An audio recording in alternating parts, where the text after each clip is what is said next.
बिस्मिल्लाहिर्रहमानिर्रहीम। अल्लाहुम्मा इन्नी अस्सलुका इल्मन नाफ़िअन। डियर स्टूडेंट्स, अस्सलाम वालेकुम व रहमतुल्लाहि व बरकातुहू। आज हमारा टॉपिक है एक्टिव वॉइस और पैसिव वॉइस। कुछ सेंटेंस जो एक्टिव हालत में दिए गए होते हैं उनको हमने पैसिव वॉइस स्टेट में कन्वर्ट करना होता है। बहुत से स्टूडेंट्स को इसमें काफ़ी कंफ्यूजन और मसाइल दरपेश आते हैं।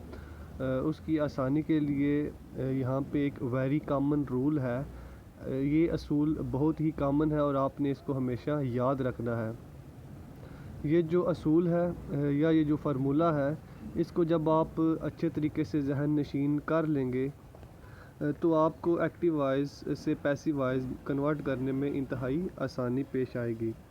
सबसे पहले जब एक्टिव वॉइस कोई जुमला दिया गया हो तो आपने ब्रिंग द ऑब्जेक्ट फर्स्ट, जो लास्ट में ऑब्जेक्ट दिया गया होता है आपने उसको सब्जेक्ट की जगह पे ले आना है, यानी कि उस सब्जेक्ट को आपने सब्जेक्ट की प्लेस से रिप्लेस कर देना है। दूसरा है choose correct be verb. Be verb का मतलब हेल्पिंग वर्ब होता है।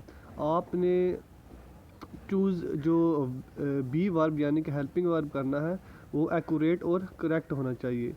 चेंज वर्ब इनटू पार्टिसिपल, जो वर्ब है उसको आपने पार्टिसिपल यानी कि वर्ब की कोई भी फॉर्म दी गई है, चाहे वो फर्स्ट फॉर्म है, सेकंड फॉर्म है या फर्स्ट प्लस आईएनजी है, आपने उसको थर्ड फॉर्म में कन्वर्ट कर देना है। उसके बाद ऐड बाय प्लस सब्जेक्ट, ये तमाम मराहल के बाद आपने बाय लगाना है, उसके साथ बाय का इजाफा करना है, फिर आपने सब्जेक्ट ऑब्जेक्ट की जगह लिख देना है। अब ये फार्मूला है, इसको आपने रिमेंबर रखना है, याद रखना है। ऑब्जेक्ट प्लस बी वर्ब का मतलब है हेल्पिंग वर्ब, प्लस वर्ब की third form plus by plus subject. इस तरह आपने ये जो एक्टिव वॉइस है इसको पैसिव वॉइस में कन्वर्ट करना है।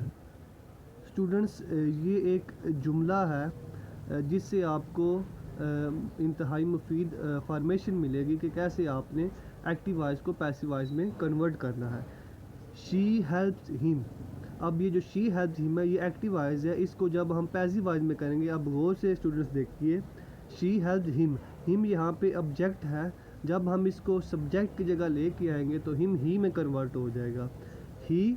उसके बाद आपने करेक्ट हेल्पिंग वर्ब यूज़ करना है, ही इज़, और वर्ब की थर्ड फॉर्म क्या लगेगी, हेल्प था तो हेल्प की जगह हेल्प्ड हो जाएगा। फिर जैसा कि ऊपर देखे लिखा है बाय का इजाफा करना है, ऐड बाय। उसके बाद फिर सब्जेक्ट जो शुरू में था वो शी था और शी जब ऑब्जेक्ट बन गया है तो वो हर में कन्वर्ट हो जाएगा।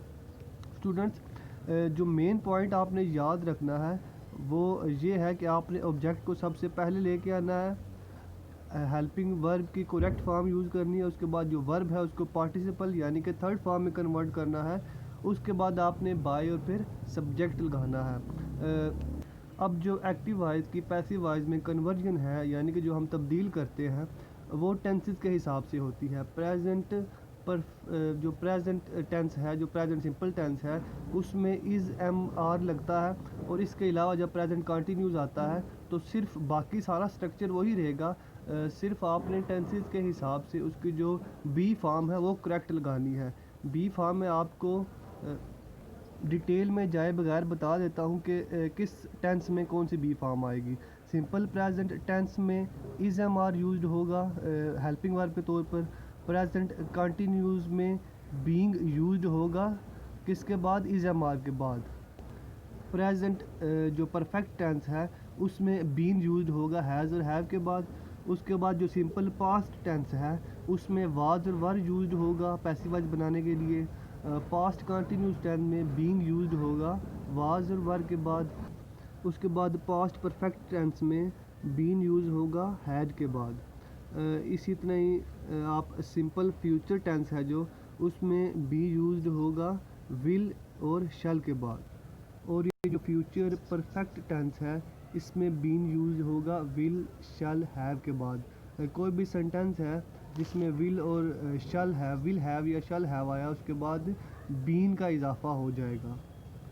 उसके बाद आप can, could, may, might, should, must, ऐसे जुमले जिसमें can, could, may, might, should या मस्ट यूज़ होगा तो उसके फ़ौरन बाद हम बी यूज़ कर देंगे। अगर किसी जुमले में कैन है तो उसके फ़ौरन बाद बी, अगर मे, माइट या इस तरह का कोई है तो उसके बाद हम बी यूज़ करेंगे। इसके बाद अगर कोई इम्पेरेटिव सेंटेंस है तो इम्पेरेटिव सेंटेंस जैसा कि हो सकता है ओपन द डोर या फिर आस्क का क्वेश्चन। तो अब इसकी फॉर्मेशन को आप हमेशा याद रखिएगा। Let is use in the beginning. Let है जो हमेशा शुरुआत में, इब्तदा में इस्तेमाल होगा।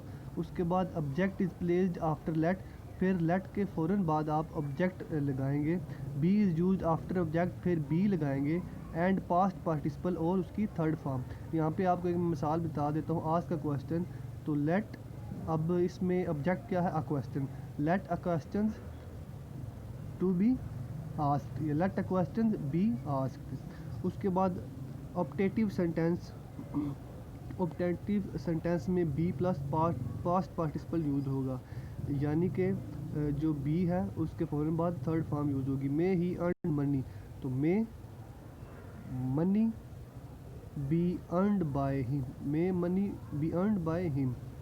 तो स्टूडेंट्स, उम्मीद है कि आपको आज का लेक्चर समझ आ गया होगा।